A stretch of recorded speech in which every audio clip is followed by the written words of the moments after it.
Bom, retomando aqui, eu vou pegar a última parte do texto, né? Aliás, da parte que nós paramos, né? É importante falar que todos esses textos serão colocados na descrição do vídeo para que vocês possam lê-los na íntegra, né? Eu falo aqui, a gente não tem legenda, muitas vezes a gente tem dificuldade para sincronizar as legendas, mas é importante depois, ou se vocês acharem interessante, ler um pouquinho, né, do que a gente está discorrendo aqui. Eu acho que é um texto bem profundo, por isso que eu também estou indo devagar, né? Acho que é importante a gente parar e analisar ponto a ponto, parágrafo a parágrafo, porque é um conteúdo bem profundo, né, e que diz muito da gente, muito da gente, né? Quando eu li isso, eu fiquei muito impressionado, tocou muito em mim. Por isso eu achei legal compartilhar com vocês mesmo, trazer isso à tona, né? Assim, nem todo mundo conhece o livro, nem conhece o autor, tampouco conhece a linha da psicologia analítica, né? Da psicologia profunda, da psicologia junguiana, né? Jung foi muito profundo nesses aspectos, né? Ele visitou muito o inconsciente, tanto é que tem livros deles como o Livro Vermelho, que ele tem, além de relatar as descrições sobre a viagem no inconsciente que ele fez, as visitas, ele também trouxe imagens, né, figuras, imagens arquetípicas do que ele viu, né. E também tem o livro O Homem e Seus Símbolos, que é um livro muito profundo também, que fala muito sobre a gente, né, sobre essa questão simbólica e tudo mais.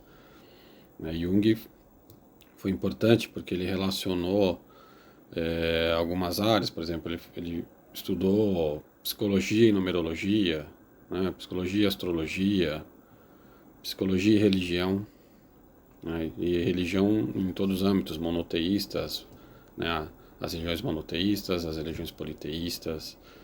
Ele foi visitar aldeias, ele foi visitar tribos, tanto na América do Sul, na África, ele foi visitar cultos, ritos, para entender essa manifestação do inconsciente e as formas.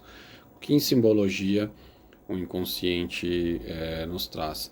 E isso é importante porque assim, a gente na nossa vida, saindo daquela condição que nós somos direcionados para a nossa família, induzidos na verdade a seguir algo, quem consegue sair desse círculo, ou quem já conseguiu nascer fora desse círculo, muitas vezes vai encontrar um culto, um rito, uma religião ou um aspecto da espiritualidade que mais lhe agrada, que conversa diretamente com um aspecto do inconsciente, terapias e afins.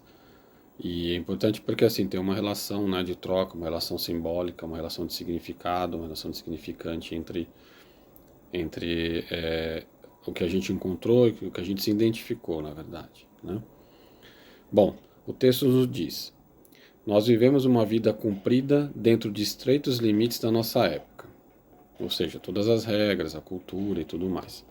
Lugar e história pessoal. Famílias têm grande influência nisso, obviamente, né? O país que nascemos, a cidade e tudo mais, o que estruturou o nosso ego, né? O que nos deu essa formação e o que nos disse o que a gente é e que de fato a gente não é, a gente está. Para vivermos uma vida mais abundante, somos obrigados a compreender os limites dentro dos quais fomos criados.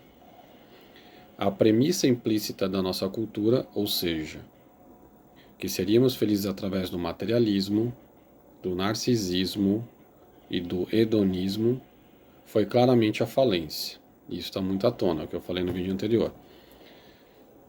Na passagem do meio, e dali até o final da vida, nesse encontro, né, desse eixo ego em direção ao self, ao si mesmo, ao eu superior, essas coisas que foram ditas, elas deixam de ter muito valor, né?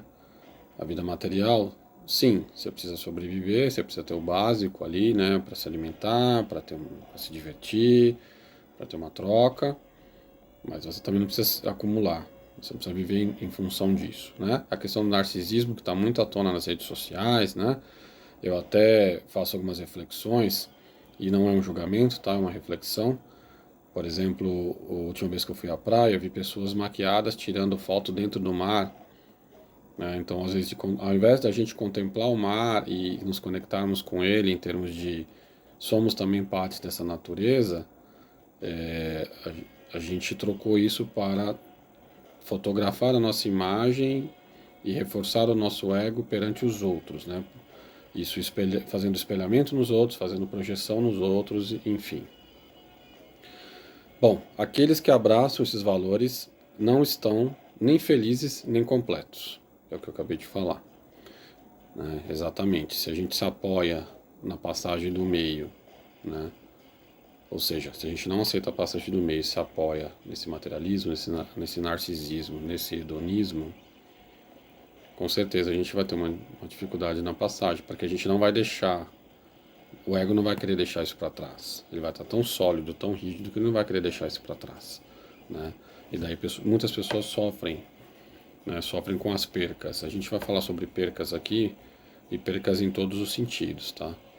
Desde percas quando os filhos crescem, para quem tem filhos, quando a gente perde o emprego que a gente achava que era a nossa vida, quando a gente perde algo, quando ocorre uma traição, em todos os sentidos, né? Uma traição de valores, uma traição de relacionamento, né? Uma traição de amizade, em que a gente fica, de certa forma, surpreso com isso, mas tem um fundo psicológico que estrutura, né?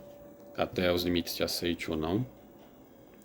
Então, realmente, assim, se você não aceita, você tem uma dificuldade, com certeza terá uma dificuldade em fazer essa passagem, porque o ego ele não vai querer deixar essa realidade, ele não vai querer deixar de existir, ele não vai querer deixar de estar no controle, né? E esse controle ele é só um controle fictício. De fato, o ego não tem controle algum sobre a vida que foi projetada pelo inconsciente para essa experiência, né? Para essa experiência nessa realidade.